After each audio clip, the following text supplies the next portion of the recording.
کہ کوئی شخص اگر اسم اعظم کو پانا چاہتا ہے تو وہ یوں کہے بسم اللہ الرحمن الرحیم. یہ بسم اللہ الرحمن الرحیم بھی شامل ہے.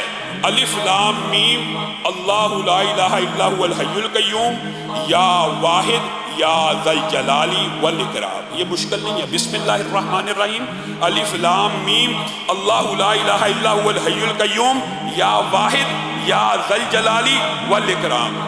اور ان کا یہ کہنا تھا میں نے اپنے جتنے نمازیوں کو اور اللہ کے فضل و کرم سے تحدیث نعمت کے طور پہ کہہ رہا ہوں، ان کا ہی صدقہ جاری ہے، جس ساتھی کو یہ وظیفہ بتایا کہ یہ 313 مرتبہ پڑھ کے اسم اعظم کا واسطہ دے کے اللہ سے دعا کریں، آج تک ابھی تک مجھے کسی شخص نے یہ نہیں کہا کہ میری دعا قبول نہیں ہوئی. ہاں یہ ضرور کہا ہے کہ ابھی 313 کے درمیان کئی دفعہ پڑھتے پڑھتے شیطان اس طرح کے وظائف پڑھتے ہوئے شیطان وسوسے ڈالتا ہے، مانتے ہیں تو پورے نہیں ہو سکے.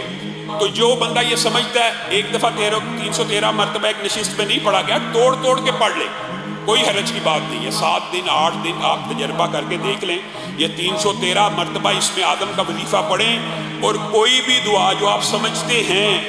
علماء کے پاس آتے ہیں دعا کرانا شرعی وسیلہ جائز وسیلے کی قسم ہے، لیکن آپ خود کیوں نہیں کرتے؟ اس